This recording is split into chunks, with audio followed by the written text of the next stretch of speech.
صاحب کو کہنا چاہیے نہیں زندے کو کیا تو چل جائے گا, مردے کو نہیں کر سکتے, مردے کو کیا تو شرک ہو گیا. شرک کی تعریف میں زندہ اور مردہ کی کوئی تخصیص نہیں ہے. شرک شرک ہے, چاہے زندے کے ساتھ کیا جائے چاہے مردے کے ساتھ. تو جب زندگی میں مانگا جا سکتا تھا تو مرنے کے بعد مانگنا کیسے ناجائز ہو گیا؟ اس کے لیے دلیل دینا پڑے گا آپ کو. وہ دلیل نہیں دی انہوں نے, وہاں اپنی عقل کو لایا اور کہا کہ ہم عزت کرتے, مانگتے نہیں, مانگ لیا تو پوجا ہو گئی, ہم پوجا نہیں کرتے. تو جب انہوں نے اپنے والد سے پیسے مانگے ہوں گے تو اپنے ابا کی پوجا ہی کی ہوں گی انہوں نے پھر. اور ان کا بیٹا بھی جب مانگنے آتا ہوگا تو پجاری بن جاتا ہوگا. لیکن آئیے حدیث کیا بتاتی ہے ہمیں. یہ ذاکر نائک کا عقل کا مذہب ہے, قرآن و حدیث کا مذہب نہیں ہے. آئیے یہ حدیث پاک دیکھیں, یہ صحیح مسلم ہے آپ کے سامنے, چھپی ہے دیوبندیوں کے یہاں سے, یہ ہمارے یہاں سے نہیں چھپی ہے. صحیح مسلم کی جلد نمبر 1 ہے, صفحہ نمبر 193 صفحہ نمبر 75, معاف کیجیے گا. نہیں حدیث نہیں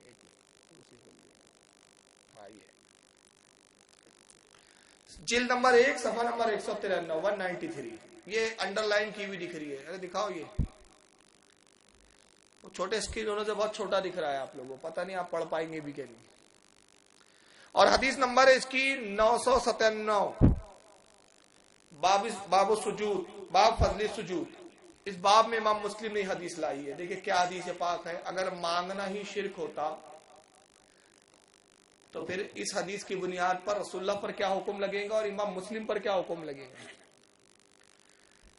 حضرت امام مسلم پوری سند بیان کر کے کہتے ہیں کہ حدثنی ربیعۃ بن قابل الاسلمی قال كنت ابیت مع رسول اللہ صلی اللہ علیہ وسلم. حضرت ربیعہ قاب اسلمی رضی اللہ تعالی نے صحابی ہے, وہ کہتے ہیں, ان سے روایت ہے کہ میں نبی پاک صلی اللہ علیہ وسلم کی خدمت میں ہوا کرتا تھا, حضور کے گھر اکثر رات میں رہا کرتا تھا. فاتحتہ بعضوہ وحاجتہ, اور حضور کے لیے میں وضو کے لیے پانی لا دیتا, حضور کو وضو کرا دیتا, اور حضور کی جو بھی ضرورت حاجت ہوتی میں اس کو پوری کر دیتا. یہ حضرت ربیعہ اسلمی کا روز کا معمول تھا کہ حضور کی بارگاہ میں رات میں آتے, حضور کے لیے پانی لا کے دے دیتے, حضور وضو فرما رہے, سرکار صلی اللہ علیہ وسلم کو طہارت کی حاجت ہے تو پانی لا دیتے, جا نماز بچھا دیتے, بستر آپ کا صحیح کر دیتے, یعنی جو بھی گھریلو حضور کے کام ہوتے تھے وہ کر دیا کرتے تھے. تو رسول اللہ ان کی روز یہ خدمت دیکھتے رہتے تھے. ایک دن سرکار بڑے خوش تھے اور خوشی میں دریائے سخاوت جوش پہ آیا, اور آقا نے کہا فقال لی سل, اے ربیعہ مانگ, کیا مانگتا ہے. فقال لی سل, اے ربیعہ مانگ, کیا مانگتا ہے.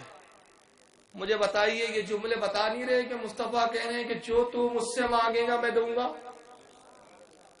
اور یہ جملے کہنا کس سے زیب دیتے ہیں؟ ارے اسے زیب دیتے اللہ نے جس کو ہر چیز کا اختیار عطا کیا ہو. اور نبی نے خود بتایا کہ مجھے کتنا اختیار دیا گیا. میرے اختیار کا یہ عالم ہے. صحیح بخاری کی حدیث ہے, امام بخاری کتاب العلم اس حدیث کو لایا. امیر معاویہ سے روایت ہے, آقا نے کہا انما انا قاسم واللہ یؤتی, بے شک اللہ خزانوں کا مالک ہے اور اس کا تقسیم کرنے والا میں ہوں. میں نے بمبئی میں ایک بار یہ حدیث تلاوت کی تو سوال و جواب کے سیشن میں ایک چٹھی آئی. یہاں بھی سوال و جواب کا سیشن ہوگا, آدھے پون گھنٹے کا. تقریر کے بعد آپ کو موقع دیا جائے گا کہ آپ کوئی سوال پوچھنا چاہے تو پوچھ سکتے ہیں, کوئی ڈاؤٹ ہو تو آپ کلیئر کر سکتے ہیں.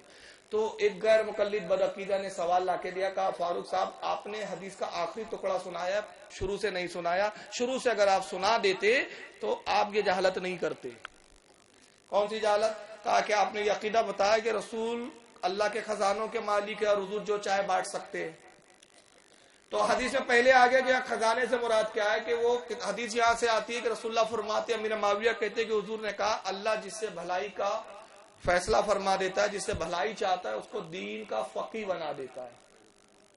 اور اس کے بعد یہ جملہ ہے, تو کہا دین مراد ہے, خزانے میں دین ہے, مطلب میں دین کا تقسیم کرنے والا ہوں, میں علم کا تقسیم کرنے والا ہوں, میں علم بانٹتا ہوں. میں نے کہا واقعی یار تمہاری حدیث دانی کو اب کیا بولا جائے. آقا یہ کہتے کہ اللہ علم دیتا ہے اور میں علم بانٹتا ہوں تو بات سمجھ میں آ جاتی تھی کہ بات صرف علم کی ہے. یا تخصیص کی حضور نے علم کی، لیکن یہ مطلقاً فرمایا. پہلے یہ نہیں کہا کہ میں بانٹتا ہوں. اگر حضور یہ بھی نہ کہتے، صرف اتنا کہتے کہ جو دین کا فقیہ ہو گیا، اللہ جس سے بھلائی چاہتا ہے اس کو فقیہ بنا دیتا ہے، اور میں تقسیم کرنے والا ہوں، تو ہم سمجھ سکتے تھے کہ بھائی یہاں علم کی بات ہے. مگر آقا کو پتا تھا کہ ایسے وہابی بدعقیدہ آئیں گے جو مجھے مجبور سمجھیں گے، تو رسول نے یہ نہیں کہا کہ میں تقسیم کرنے والا ہوں، بلکہ کیا فرمایا؟ اللہ خزانوں کا مالک ہے. تو پہلے میں نے کہا آپ بتاؤ خزائن الہی میں کیا کیا ہے اور کیا نہیں ہے، پہلے یہ آپ طے کرو. تو جب تجھے پتا ہی نہیں ارے خزانہ الہی میں کیا ہے جو نہیں ہے، تو جو کچھ خزانہ الہی میں مصطفیٰ سب کے بانٹنے والے ہیں. تو خزانہ الہی میں اولاد بھی ہے تو مصطفیٰ اولاد بھی عطا کرتے ہیں. خزانہ الہی میں مال بھی ہے تو مصطفیٰ مال بھی عطا کرتے ہیں. خزانہ الہی میں نعمتیں بھی ہے تو ہر نعمت مصطفیٰ کے در سے بٹتی ہے. اسی لیے اعلیٰ حضرت نے کہا لا ورب العرش، جس کو جو ملا ان سے ملا، بٹتی ہے کونین میں نعمت رسول اللہ.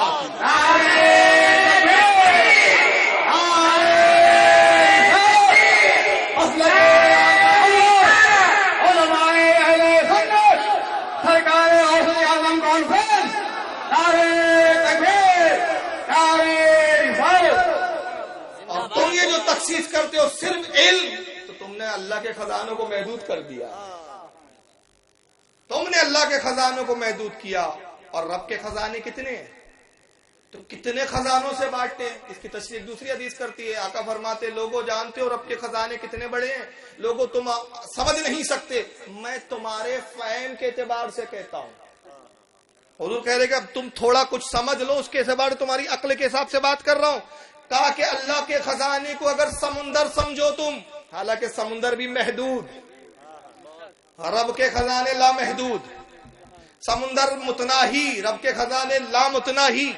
مگر سمجھانے کے لیے کہ تمہارے فہم کے اعتبار سے کہتا ہوں کہ اگر رب کے خزانے سمندر، اور رب نے اپنے خزانوں میں سے جو کچھ خرچ کیا، جو کچھ نعمتیں دی اب تک جتنی دی، تو اے لوگوں اگر تم سمندر میں ایک سوئی کو ڈالو اور سوئی کی نوک پر جتنا پانی لگے اتنا بھی اللہ نے اپنے خزانوں میں سے ابھی خرچ نہیں کیا ہے. سمجھانے کے لیے اتنا بھی خرچ نہیں ہوا، اس کے خزانوں کی کوئی حد نہیں. تو مصطفیٰ کو اس سے بڑھ کر اور کیا اختیار نہیں ہے؟ سارا اختیار تو ہے. اب کہا کہ فقال علی سل، ربیہ مانگ، کیا مانگتا ہے؟ اس لیے کہ سارے خزانے الہی میرے ذمے ہیں، میں جو چاہوں گا نعمت عطا کروں گا. مانگ تو کیا مانگتا ہے؟ تو ربیہ اسلمی نے کیا مانگا؟ فقلت اسألوک مرافقتک فی الجنہ، عرض کہ یا رسول اللہ میں جنت میں آپ کا پڑوس مانگتا ہوں. میں جنت مانگتا نہیں، کہا جنت میں آپ کا پڑوس، آپ کی مرافقت چاہتا ہوں. تو آقا نے تو کہہ دینا چاہیے تھا ربیہ جنت ہم نہیں دے سکتے، اللہ صاحب دیں گے. تمہیں نہیں پتا تقویۃ الایمان آنے والی ہے 14 سال کے بعد، اس میں کہا جائے گا جس کا نام محمد اور علی ہے وہ کسی چیز کا اختیار نہیں رکھتا. معاذ اللہ، یہ نہیں کہا. کیا کہا آقا نے؟ کالا او غیر ذالک، کہا ربیہ وہ تو تجھے دیا جا چکا، کچھ اور مانگنا ہے تو وہ بھی مانگ لے، کچھ اور بھی مانگ لے. کل تو ہوا صاحب. ربیہ نے کہا یا رسول اللہ میں اسی پر راضی ہوں، بس مجھے یہی چاہیے، اس سے زیادہ مجھے کسی اور چیز کی حاجت نہیں ہے کہ میں جنت میں آپ کے پڑوس میں رہوں. لیکن ان کے عقیدے کچھ الگ ہے. اب انہی لوگوں ان کو بھی سن لیجیے. جناب کو کیا نام ہے ان کا؟ مولوی توصیف، مولوی توصیف الرحمان صاحب، یہ سعودیہ میں رہتے ہیں. اچھا ان کے جتنے مولوی ہیں نا، ایک عجیب بات ہے، سب 10 بائی 10 کے کمرے میں تقریر کرتے ہیں اور سیڑھیاں حاجیوں کو دیتے ہیں، لے جاؤ. چھپا چھپی والا دین ہے پورا. سنیے کیا کہتے ہیں.